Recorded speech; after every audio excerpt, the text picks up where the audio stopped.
from one bald wrestler to another bald wrestler. Steve Austin's advice.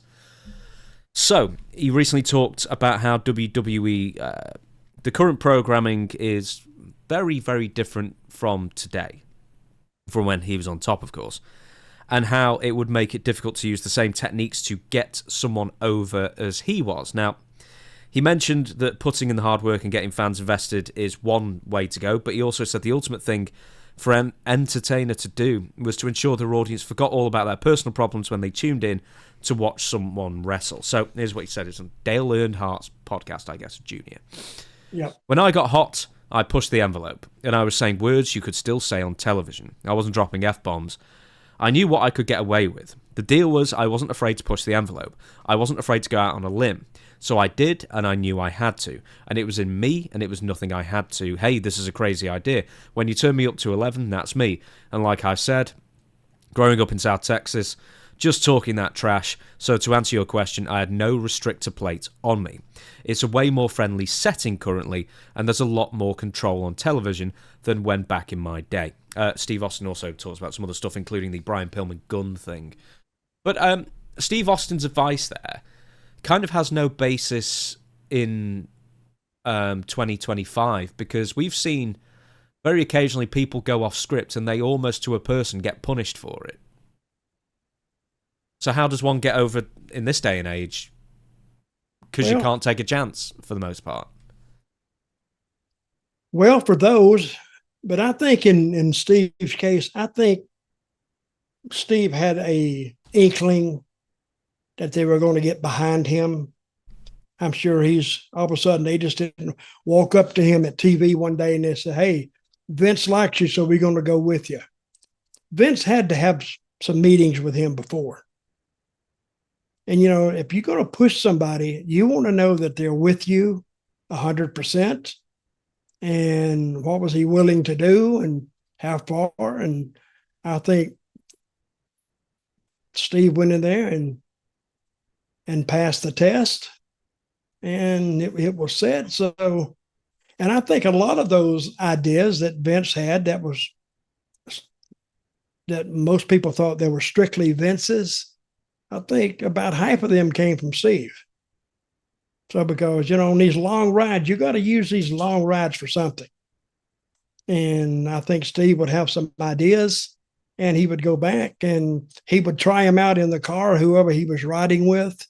And when he would get some ideas there, then he would take it to Vince, and Vince would say, "I think I like this, and I like this, and like this," and he would present it to creative, and then they would come up with it. So it was a conglomeration of different ideas put through the head guy Vince, and then it came out on TV. Well, with Steve specifically, when he was becoming stone cold around that time, he said that the Vince McMahon or whoever was in the WWF doing the editing was actually cutting out a lot of his rhetoric, a lot of what he was saying on interviews. And he said, but the cameraman's laughing, the producer's laughing, everyone's into it, and then you're cutting out the best stuff I'm doing. So how can I work here or whatever with you working against me? And I think he went straight to Vince, and Vince went, "Oh, okay, then I'll see into it." Then the next time they stopped editing him and just let him be himself. And that's pushing the envelope, because he pushed against the main guy holding his interview back. And he didn't just go out there and say, "Hey, the editor's taking it out." And then, but Vince would say, "Well, I'm telling the editor what to do. So really the question should go to me." And so Stone Cold just cut that out and went straight to Vince with it. He said, and like you said, you're cutting out my best stuff. Because he knew, and he's talking about that South Texas stuff. Yeah, they got a certain way of talking down there. And it's like any regional, like sometimes you say something and other people may not understand it, but the people in South Texas understand it. And when put on a main stage, everybody understood it. Stone Cold was just a totally different character. And the thing with Stone Cold, there's never been a character like him coming up that way, or certainly not seen on national TV. And he was the first one. And as of yet, nobody has actually come close to him. and that's why he was over. How would you, or what advice would you give someone? Let's say they're already with WWE, they're somewhere in the mid card, and they want to ascend to the next level. Could you give them advice that would work in this day and age to get noticed?